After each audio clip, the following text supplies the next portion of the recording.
Acuérdense de una frase de Santayana: el que no recuerda su pasado corre el peligro de volver a vivirlo. Terrible frase. El que no recuerda su pasado corre el peligro de volver a vivirlo. La independencia. El primer proyecto nacional del Perú es su independencia, crearse.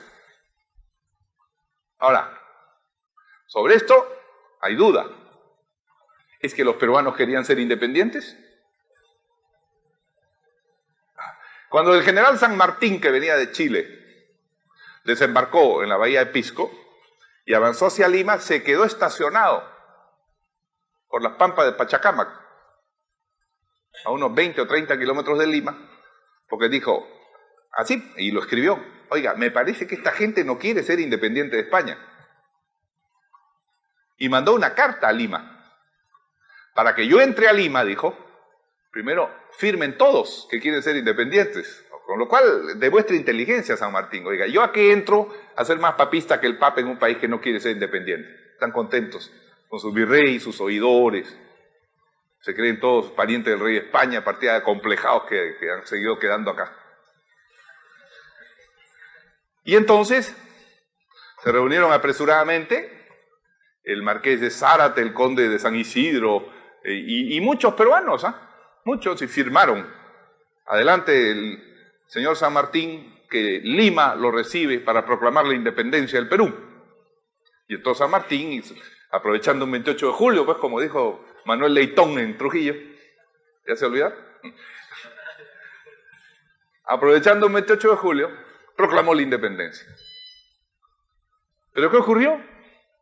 Ocurrió que las tropas del virrey Pezuela se acercaron a Lima nuevamente, tomaron el Callao, y el general San Martín, con mucha prudencia militar, se retiró de Lima, porque no tenía tropas suficientes. Y entonces el virrey entró en Lima nuevamente, y el conde de la Vista Florida, el marqués Zárate, el conde de San Isidro, y todos los que habían firmado el ingreso de San Martín, hicieron una recepción para el virrey Pezuela. Y San Martín, ahí es donde San Martín comenzó a decidir que se iba del Perú. Porque se dio cuenta que es muy complejo gobernar el Perú. Yo les digo, muy complejo. Quiero esto, pero también quiero lo contrario, y al mismo tiempo estoy contra todos y contra ti mismo y contra mí, etc. Muy complejo. San Martín se dio cuenta que algo estaba mal. Por eso se fue a Guayaquil y le dijo a Bolívar: ven tú, que tú sabes tratar a muerte a la gente. Acuérdense de algo. Para la independencia de Colombia-Venezuela murieron 150.000 personas. Acuérdense de eso. 150.000 personas en 10 años. Para la independencia del Perú murieron 5.000 personas. ¿Por qué fue tan encarnizado allá? ¿Y por qué fue tan fácil aquí? Hay algo extraño. San Martín comprendió que aquí la situación no era favorable a él ni a la independencia. Se fue a Guayaquil y le dijo a Bolívar: ven tú, que yo me voy. Y en el día se fue.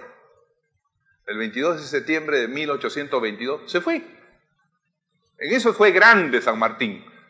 Él sabía, hay que liberar América, pero estos peruanos, limeños, no están muy de acuerdo con esto, y yo no voy a empezar a fusilar gente y a matar gente. San Martín en eso era un hombre bueno de espíritu. En cambio, Bolívar sí declaraba la guerra a muerte. Todo el que no está con la independencia debe ser fusilado. Ese es un decreto que dio. De manera que usted puede decir: no, es que yo me abstengo, no, fusilado. Y entonces vino Bolívar, y lo primero que hizo, dijo: bueno, a ver, el presidente interino del Perú, un señor Ribagüero, es que está conversando con los españoles, condenado a muerte. Y se salvó así, Ribagüero, primer presidente del Perú negociando con los españoles para unirse y expulsar a Bolívar. Se salvó así de la condena a muerte. El segundo presidente, el señor Torre Tagle, ¿dónde está? Torre Tagle huyó y se escondió en los castillos del Real Felipe en el Callao, bajo la protección española, y se declaró español, el segundo presidente del Perú. Así eran las cosas. El conde Berindoaga se puso a conversar con los españoles, fue fusilado cuidadosamente. Bolívar vino e impuso la independencia. Por eso a Bolívar no lo quieren mucho los peruanos. Hay más sanmartinianos que bolivarianos porque queda la herencia de que este hombre vino, porque la historia lo exigía así, a imponer a sangre y fuego la independencia. Por eso es que en la batalla de Ayacucho, el 95% de las tropas del virrey son peruanas y el 80% de las tropas de Sucre son colombianas, venezolanas, panameñas, argentinas, chilenas y 20% es peruano. En realidad fueron unos extranjeros que le ganaron la batalla a los peruanos. Esa es la verdad. ¿Sabía usted eso? Ah, ya lo sabe, a partir de ahora, verifíquelo. En realidad fueron los colombianos, venezolanos, no existía eso de nombre todavía, ¿no? Los gran colombianos, más los rioplatenses y la Capitanía General de Chile, que juntos le ganaron una guerra a los peruanos. Así fue.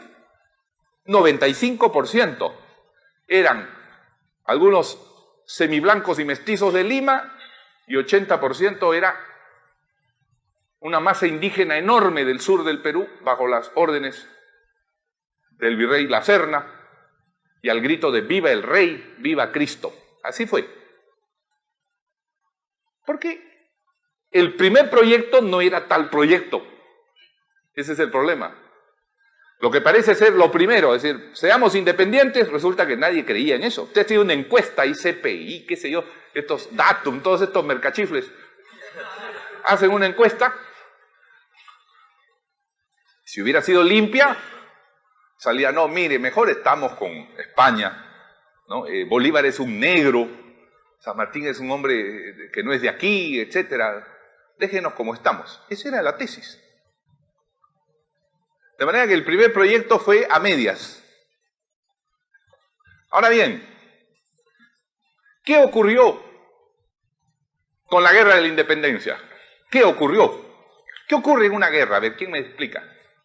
¿Qué pasa? ¿Qué es lo primero que pasa en una guerra? Claro, alguien dirá, alguien gana, alguien pierde. Bueno, pero durante la guerra, ¿qué pasa? Desastre económico.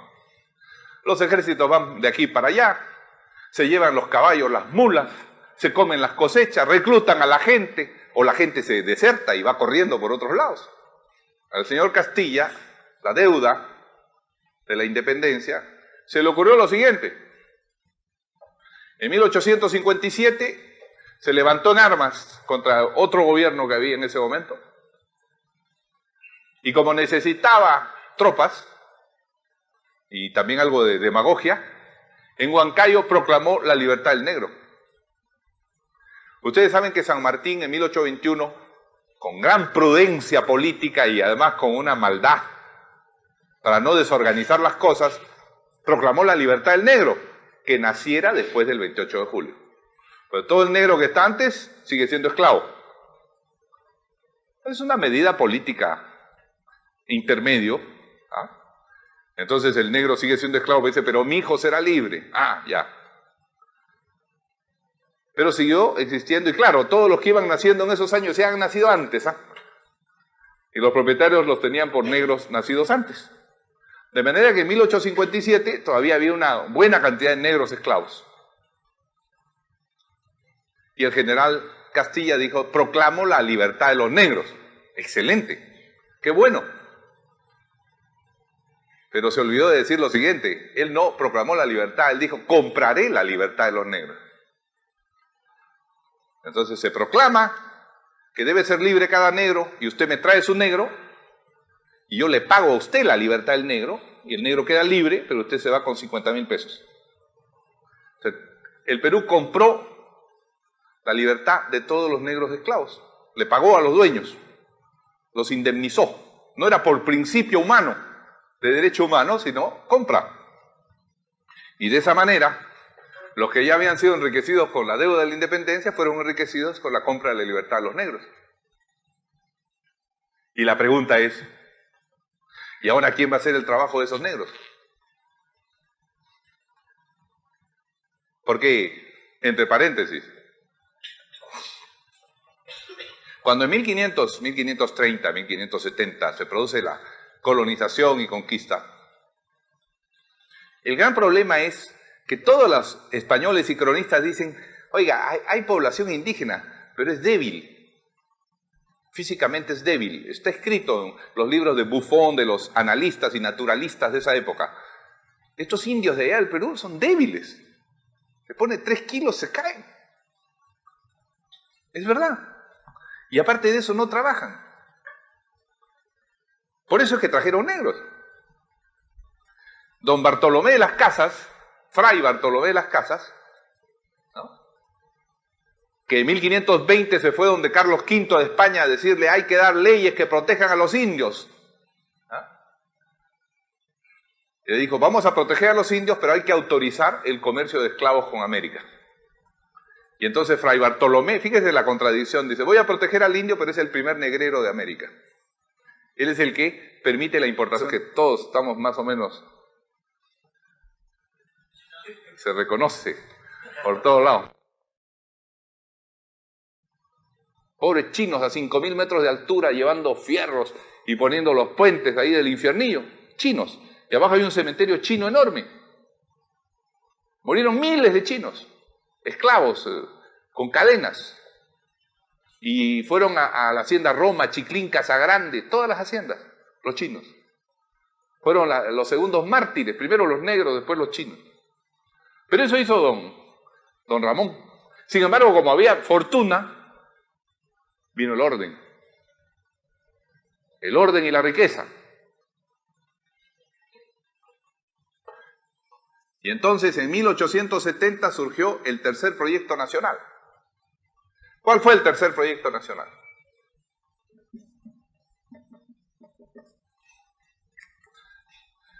Todos estos Barredas, Alzamoras, Asprilla, Gaspardos, que fueron enriquecidos con la deuda de la independencia y la compra de los negros, dijeron en un momento, bueno, ahora somos la clase política limeña, blanca, estos generales mestizos, Gamarra, Castilla, ¿no? ¿Para qué sirven? Ahora tenemos que hacer nosotros el gobierno civil. Y se creó el Partido Civil, con todos los enriquecidos por Castilla. Y dijeron, se acabó de generales, ya pasaron 50 años, ahora le toca al Perú tener un gobierno civil, democrático, institucional. El proyecto era bueno, pero claro, era bueno porque se habían enriquecido previamente. Y era bueno porque estaba en la cabeza de un hombre extraordinario, que era don Manuel Pardo, el presidente del Partido Civil, y que fue presidente del Perú en 1872. 50 años después de la independencia, por fin el Perú tuvo un gobierno civil, por primera vez. Claro que los militares se opusieron. Ellos llamaban a los civiles hombres de negro, vestidos de traje negro. Y el coronel Balta, que era presidente del Perú, negoció un golpe de Estado para no entregarle el poder a Manuel Pardo, que era el civil elegido. Pero negoció tan mal que los 4 coroneles Gutiérrez, Tomás, Silvestre, Marcelino y Marceliano, los 4 hermanos Gutiérrez, dieron el golpe de Estado y para hacerlo mejor fusilaron al presidente Balta,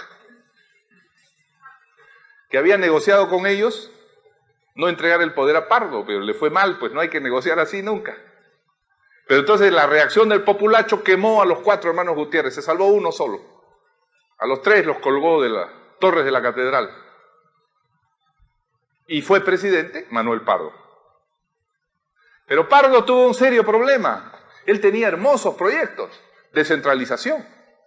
Quería crear los gobiernos regionales. Manuel Pardo en 1870 quería trasladar la capital de Lima a Jauja. Ideas de avanzada. Pero se encontró con un problema gravísimo, que en los 20 años anteriores se había vendido a tal velocidad el guano de las islas que se estaba agotando. Y las pobres aves, a pesar de su esfuerzo, no podían reponer. Entonces, cuando toma en 1872 el tercer proyecto nacional, un gobierno civil, ya no tiene riqueza. Y el pobre presidente Pardo se enfrenta al déficit fiscal, a la deuda que ha hecho Castilla. El engreído de Basadre ha generado esa deuda. Y llega el presidente civil y se encuentra con la crisis fiscal de nuevo. Se está agotando el guano, aparece una riqueza un poquito que puede compensar, se llama el salitre, pero es mínima en relación al guano y a los gastos que tiene el país, que se ha embarcado en hacer ferrocarriles, carreteras, pagar deudas, se ha endeudado y ahora tiene que pagar deudas de deudas. Y se produce primero el asesinato de don Manuel Pardo en 1878, en medio de la crisis, y al año siguiente la atrocidad de la guerra con Chile.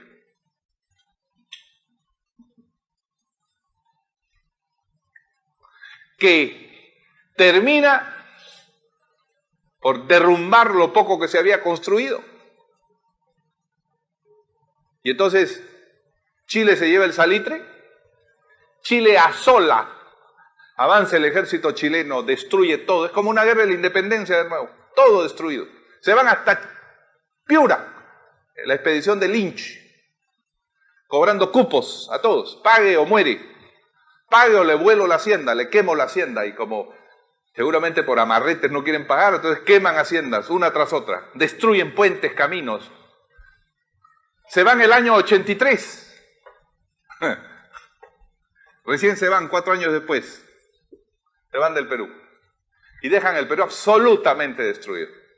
Cuando yo era presidente, lo primero que quise hacer fue ver cómo bajábamos tensiones. Miren, ahora dice que Chile se compra cruceros, aviones, y entonces los de acá dicen compremos, y no sé con qué van a comprar.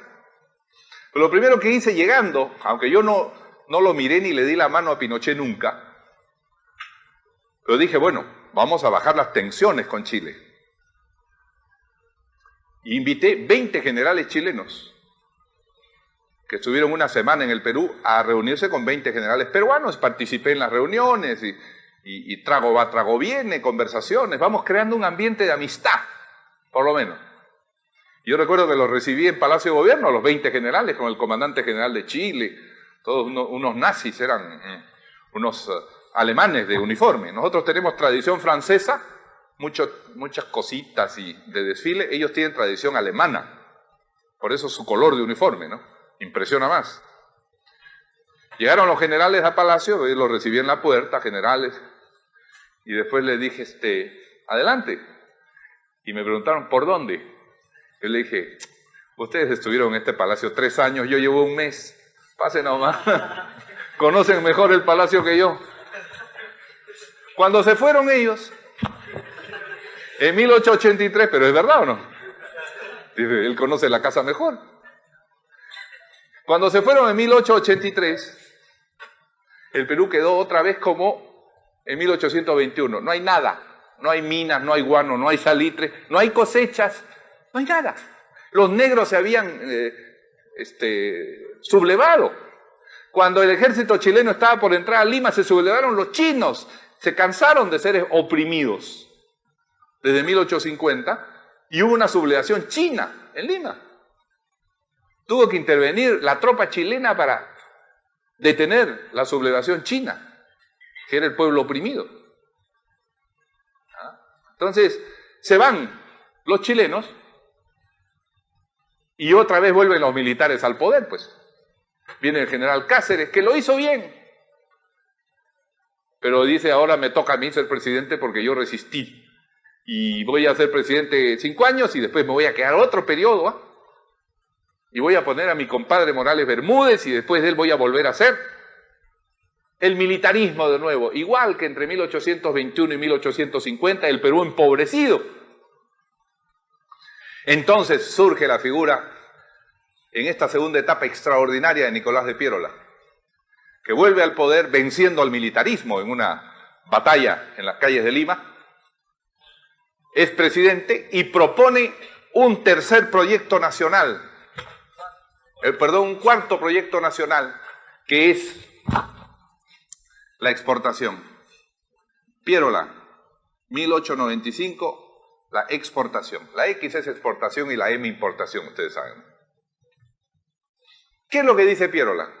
Piérola, y acá arrancamos. Piérola se da cuenta que en el mundo la economía ha cambiado. que hay que traer inversiones y hay que orientar el Perú a venderle a Europa algodón, azúcar y algunos minerales. Aquel se quedó dormido. ¿Ha dormido bien? Denle su cafecito.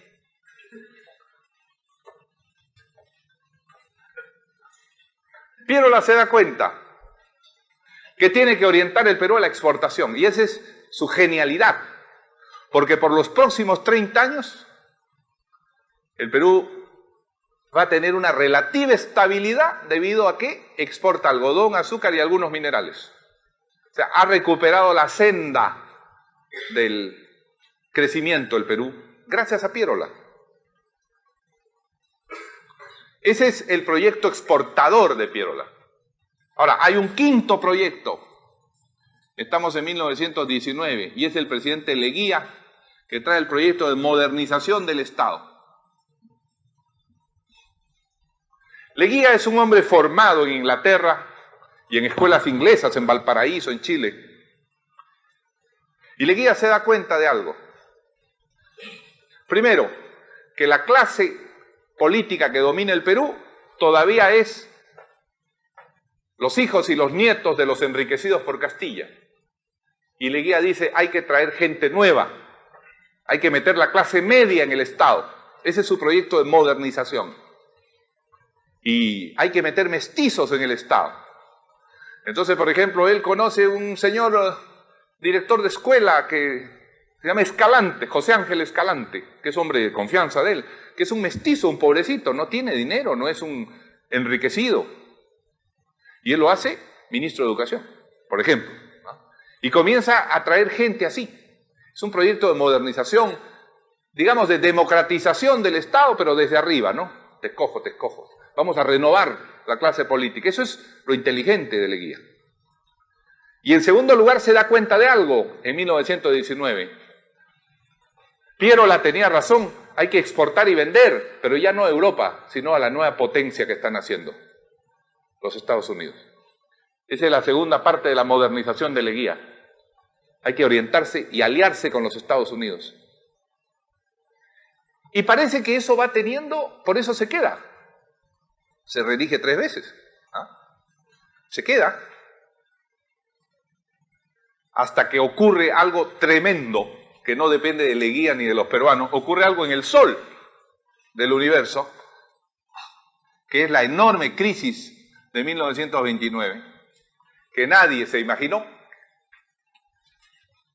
y que va a determinar en los años siguientes un quinto proyecto o sexto proyecto nacional, que es la industrialización. Por razón elemental.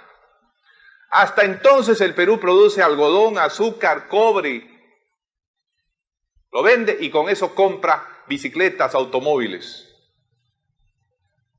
Vende materias primas y compra manufacturados. Pero de pronto hay una crisis que derrumba el país de la manufactura.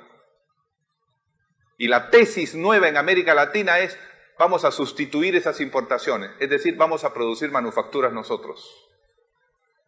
Y a partir de 1930 va a comenzar el sexto proyecto nacional, que es de toda América Latina, que es el proyecto de la industrialización.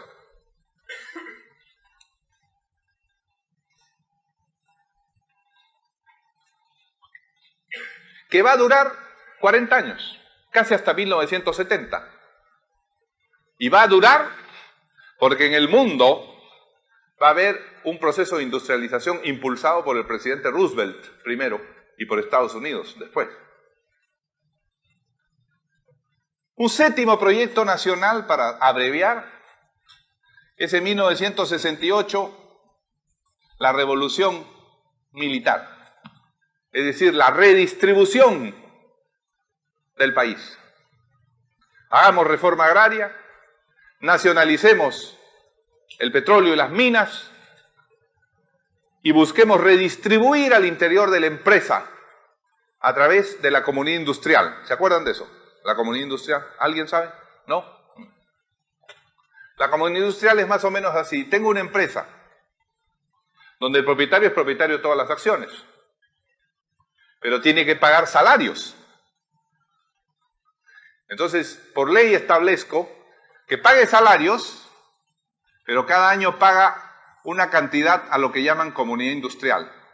Es decir, a la agrupación de trabajadores le tiene que pagar una cantidad en acciones. Entonces, cada año la participación del trabajador dentro de la empresa va creciendo. Y teóricamente puede llegar hasta tener 50%. Y el otro 50% es del propietario. Entonces hay comunidad industrial. Está asociado el capital y el trabajador para la industria. ¿Para qué se hizo esto? Era un esfuerzo desesperado cuando la industria se estaba cayendo para que el capitalista ponga más dinero y nunca alcance el 50% el empleado. Entonces era ponerle la zanahoria delante al capitalista. Para que la comunidad industrial nunca llegue al 50%, tienes que poner más plata, tienes que invertir más, y siempre tienes la mayoría. ¿Me entiendes? Fue un esfuerzo desesperado por lograr la reinversión dentro del país, o traer mayor inversión, cosa que no se cumplió. Y tampoco se cumplió la comunidad industrial, porque antes de lo que pensaban los militares se cayeron ellos también. Pero fue un proyecto de redistribución nacional, para no usar el término justicia social, de redistribución, reforma agraria, nacionalización y Estado empresarial, Estado de empresas públicas y comunidad industrial en las empresas manufactureras. Ese fue el proyecto de los militares en 1968 y ellos crearon todos los Minero Perú, Petro Perú, Electro Perú, todo. Nacionalizaron, expropiaron y lo convirtieron en empresa pública. Ahora, eso tiene un serio problema. Adelantemos algo. En esos años había mucho dinero en el mundo de crédito. Cuando los militares llegaron al poder, el Perú debía 800 millones, ¿no?, de dólares. Cuando los militares se fueron del poder 10 años después, el Perú debía 8.000 millones de dólares. Que es lo que ha dado origen a la deuda que tenemos ahora.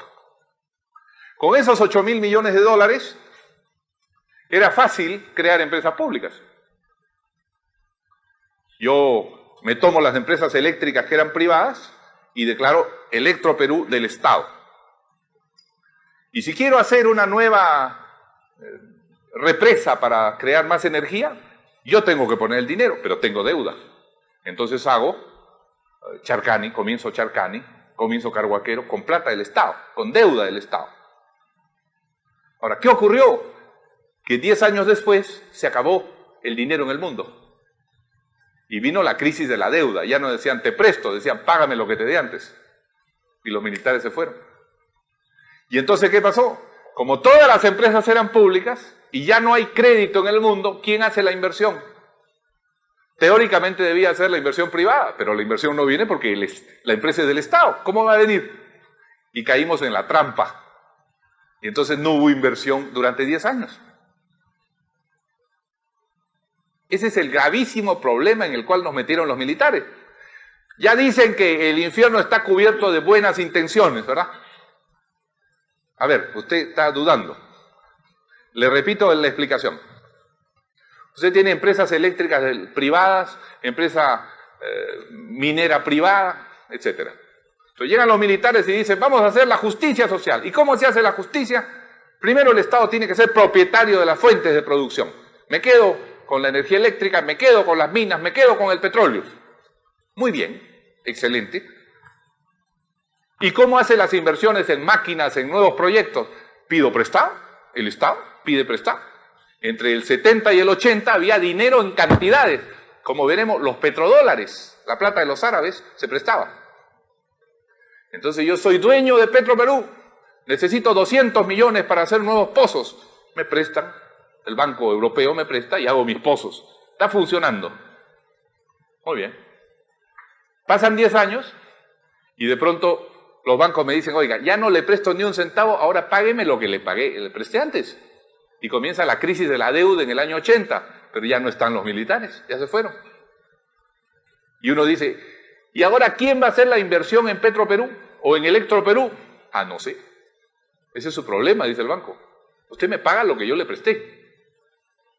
Y uno dice, bueno, que venga la inversión privada. La inversión privada dice, ¿a dónde voy a invertir si es de usted?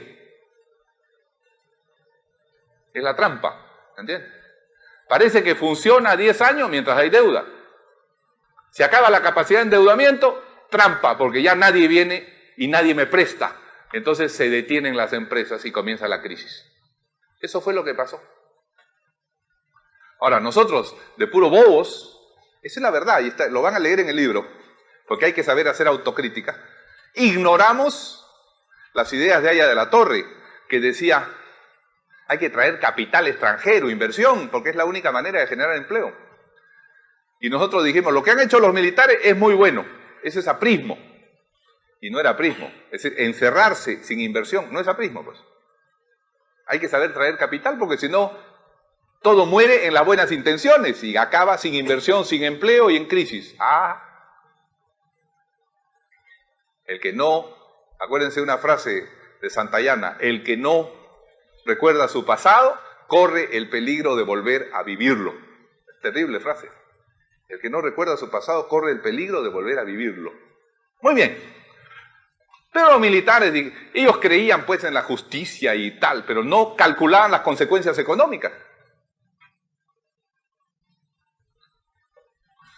Y entonces viene el octavo y final proyecto del siglo XX, que es el proyecto neoliberal.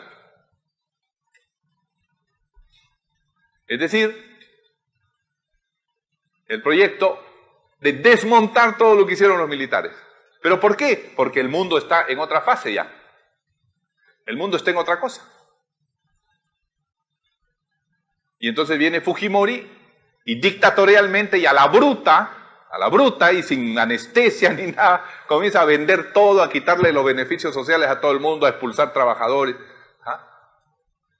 y a vender de mala manera todo lo que tenía el Estado. Y dice, así va a venir inversión, y que venga como sea. Y vienen unos compradores, pero dicen, tú me entregas la empresa, pero primero vota a todos los trabajadores, me entregas la empresa y me das autorización para cobrar las tarifas que yo quiero. Y no me puedes mover estas condiciones por 10 años. Bueno, eso es el retroceso que hizo Fujimori. Y de pésima manera. No negoció las condiciones. Porque yo puedo, si no tengo dinero para invertir en la empresa pública, me puedo desprender de ella. Pero no determinando que haya un nuevo monopolio abusivo del consumidor. Porque entonces se da la siguiente paradoja. Ellos estaban muy felices y decían, vendimos la empresa de teléfonos y pedíamos 1.200 millones, vinieron los españoles y nos dieron 2.000 millones. ¡Qué bien vendida la empresa! Está bueno, ganamos 2.000 millones. Claro, pues los españoles, como tienen un contrato para ellos, le cobran al resto de los peruanos los 2.000 millones en 5 años y se acabó. Y finalmente, ¿quién pagó? Los peruanos. ¿Cuál es el negocio? Muy bien, estos son, señores, los 8 proyectos rápidos. Así, la historia del Perú en síntesis. Independencia, orden, gobierno civil, exportación, modernización del Estado y reexportación a Estados Unidos. Industrialización, concentración en manos del Estado, de todo, y desconcentración en neoliberalismo. Estos son los 8 proyectos que ha puesto en marcha el gobierno a lo largo de 2 siglos de historia republicana.